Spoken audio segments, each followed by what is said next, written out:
Hey dudes, I want to talk about functional programming beyond pure functions. And I was thinking about this, and I think I'm quite in a fortunate position that I can talk about this in a React even, because even if you don't think about it, we already benefited a lot from functional programming in React. If you think about it, that one of React's core feature is immutability, so we are not mutating all the states and props. Already we are writing our code in a declarative manner thanks to React. And as far as I know, React was initially prototyped in standard ML, which is much closer to the functional languages than JavaScript. Uh, So the reason why I'm saying this is because I want to answer the question why we want to bother with functional programming in the first place. Because if we think about it and we'll see it in the code, it can have a lot of boilerplate, and we might just think that I don't even want to bother learning it. It can definitely have a steep learning curve. So why we want to get into this thing? And I think the reason can be pretty much the same thing why we came from jQuery to React and just simply mutating the state to Redux. And I believe that the reason partly is because declarative style and functional programming scales better in a lot of cases compared to imperative style. So what I want to talk about is mainly function composition and just a few container types that can help our everyday work. So if we think about function composition, we already using it in our everyday life, like higher order components, higher order reducers, or basically Redux middlewares. They are both built on the same pattern. We just not call it function composition. So just want to quickly go through what function composition is, just on a few examples. So imagine we have these two very basic examples, like lowering a string and trimming a string. And if we want to combine the two, we might end up doing something like this. So we are calling a string on trim first, and then feed the result of that function into the two lower, and this will yield us a result of the hey ho, which is trimmed and already in lowercase. But we can end up doing the same thing with some helper function called compose. It doesn't really matter what it does internally. It only matters that it composes two functions together. So manipulate string is basically a function that sequentially does these two things together. So it's all good, but it doesn't really gives us the benefit, like in this really easy example. If we want to leverage the full potential of what function composition do or can do, we need to play by a few rules. And what is that is we need to care about the order. So these previous functions were unary functions, meaning they can only take one argument. But what if a function can take multiple arguments? In that case, the first argument can be some customization. So I think we're pretty much familiar with Lodash, what it does. And probably we all heard of Randa. I'm not sure. So basically, that's a utility function that built around functional programming. And there's a big difference between the two, as you can see, that in Lodash, we first pass the data in, and in Ramda, we pass the data as the second argument.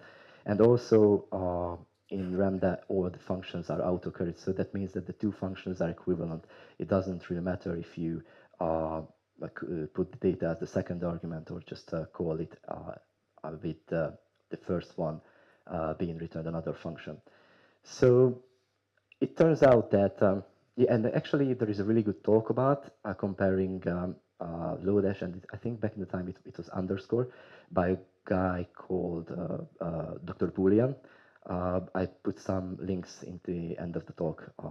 So anyways, the big reason here is that we can customize our functions. And as you can see, we created an increment array function, which basically maps over something. It doesn't really matter what you map over it. It's data agnostic, so it gives you the full power of just piping everything through over a big flow, whatever you want to create. So I created obviously a to-do app to just demonstrate what can be done with function composition and some containers in the functional programming. And I just want to show it. So what's the basic functionality of this app? So it's not to-do, it's called task, because I wanted to have two layers deep. So first you have some task, like here, clean the house, and you have like little to-dos, what you can do uh, in the app. So you can mark it complete, you can add to do, like, I don't know, maybe uh, take the trash out, something like that. And then you can go to the other to the other task. So if you think about the tab, you can have a state like this, where you have tasks, you can search, you can order by things, and you can have the nest ID. And this is pretty much the structure of the task. So that's typical reducer, how you want to manage your state in an application like this. And if you want to add a to-do into your state, you might want to do something like this imperatively. So we talked about immutability, which is an integral part in Redux. So if you want to achieve that, that's one way of doing it without using any helper libraries. So just simply finding the appropriate tasks, uh, creating a copy to ensure immutability, and then create your own to-do and append it to the end of the list, and then return the state with the updated test, and also incrementing the next ID, so later on you won't cause any collision in your Redux state. Okay, so now comes the interesting part, how you can declare it in a declarative side. So I'm using Renda for this example, but I'm pretty sure there are a lot of other libraries with you can achieve the same thing.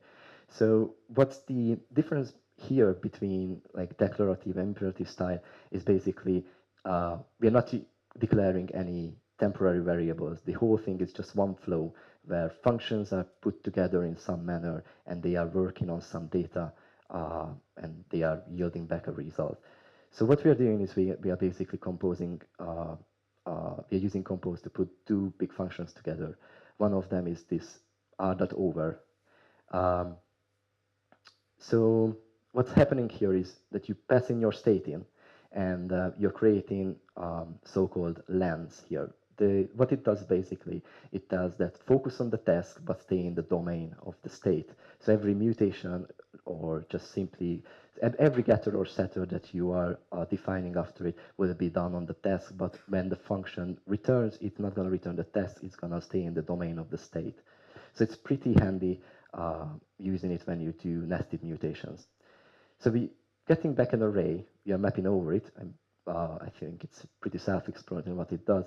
And instead of just describing how you want to find your task with the appropriate ID, you just basically it almost reads like plain English.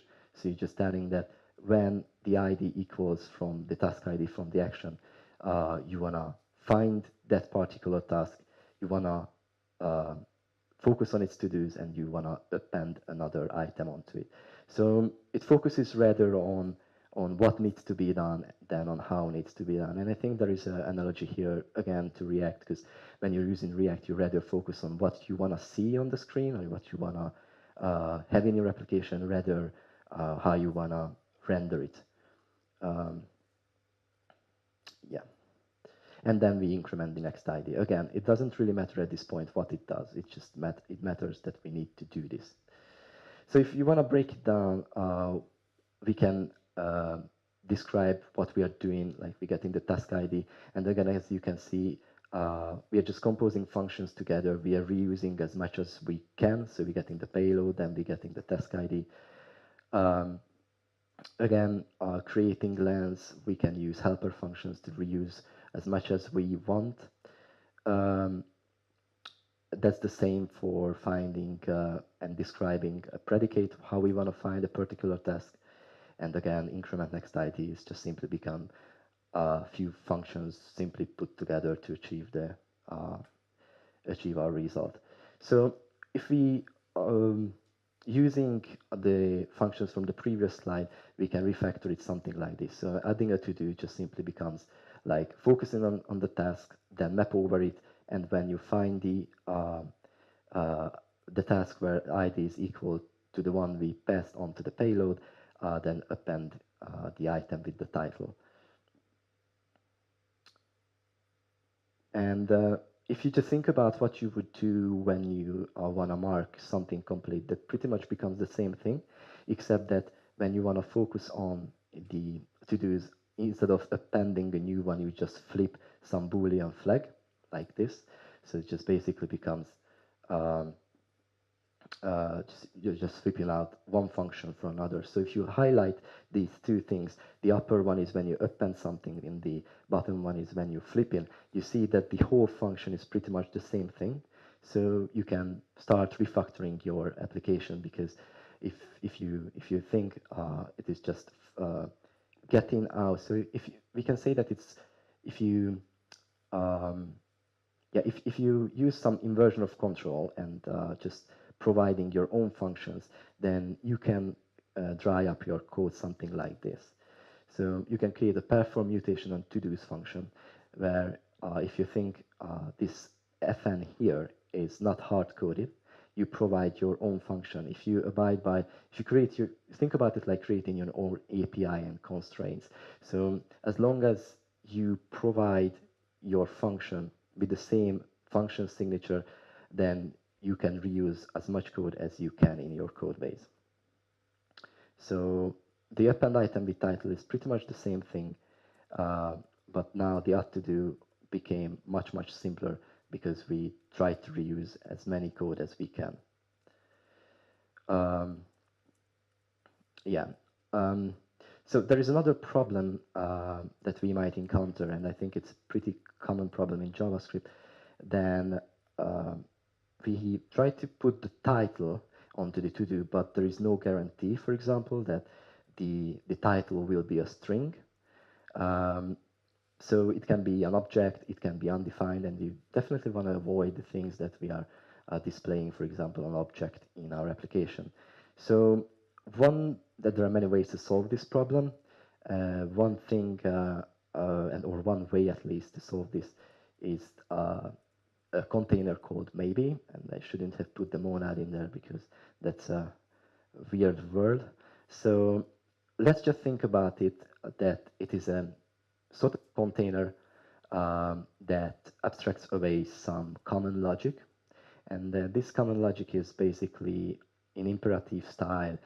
You can say that if else, and we only care about the if part. So if some predicate is true, then we want to proceed with our application. And if it's not true, then we don't even care about what the problem was. We just want to throw that away. So that's what it does. So let's examine it a bit closer. So imagine that we have an integer like 10, and then we can put it into a container, and I'm going to use a library called Crux. For this presentation, you can check it out. I think it's an awesome project for algebraic data types. So basically, that's a container that wraps a value, so you can put that value into a maybe. That's pretty much the same thing as you would do in an array. So think about it as then when you put a value into an array, you basically lifting it to an array. And the reason you might want to do this is you can do things on an array that you can't do in a value. So you can map over on an array while you can't map over on an integer. So if you map over a maybe, it's just gonna become one part of that junction, which is called a just. That's where everything goes right. But there are other ways to construct these kind of maybes. One of them is just simply calling a function called save. And I think it's pretty much self-explanatory. It says if the value is an integer, then it passes. So it will return a just 10. You can map over it. But if it is not an integer, it will return a nothing. And then whatever you put it into the map, or basically any other function that the maybe implements, it's just gonna disregard it and not gonna do anything. But there might be a point when you want to get your value out of the container, and one of the simplest ways is just option that out. So if you option out while the predicate passed, then you're just simply gonna return your value, and if the predicate failed, it's gonna return the optioned out so-called default value. So with that being said, we can refactor our code to have a safe add to do. So that's what we previously had, just simply get value. And now if you add the safe isString, and that's gonna like return a maybe, so our value is in that container. And when you map over it, it's only gonna map over it if it's a string. If not, the whole mapping stuff will be like thrown away, and you just option out the to-do that you had originally. And that time you're not gonna append anything onto it. So that's about one container. And I just briefly want to talk about another one, which quite a difficult topic, but I just want to touch it briefly because, again, I think that there is an analogy in the React world with side effects and how functional programming manages side effects.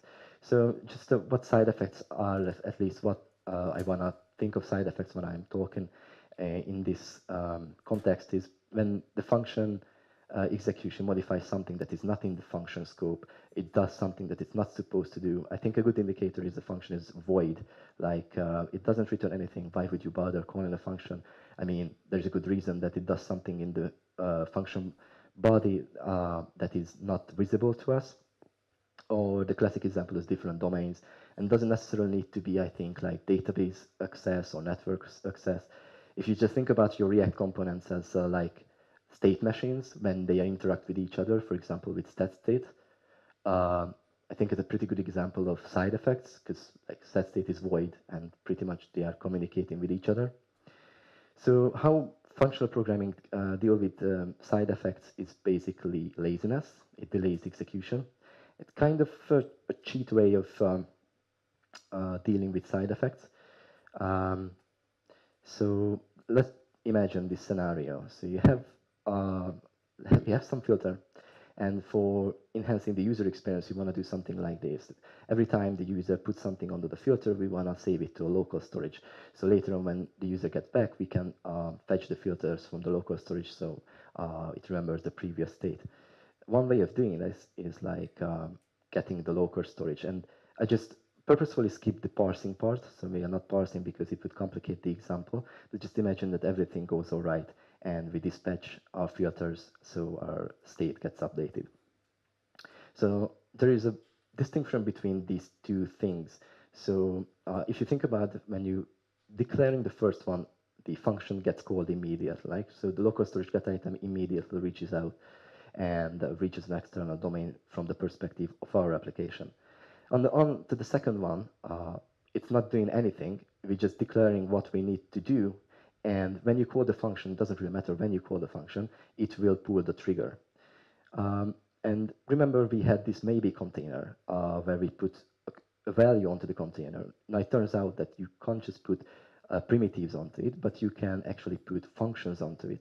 So if you think about, you have a so-called IO container, you can put a function onto it, and you just kind of declare what you want to do, and you give the responsibility of dealing the side effects to the caller.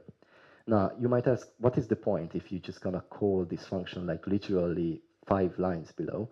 There is not much point onto that, but I like to think it is an analogy that, so for example, what React has, like the virtual DOM, is nothing more than a very smart way of delaying side effects and basically doing this laziness in such a way. If you think about it, when you're declaring your objects, like your React elements, basically you're describing what you want to see, and you delay the execution so it gets fed into the reconciliation algorithms, all the fibers gets created, and eventually you will have a rendering layer, whether it be React DOM or React Native renderer, it doesn't really matter. But you as a developer have absolutely no idea unless you dig into the source code what's going on.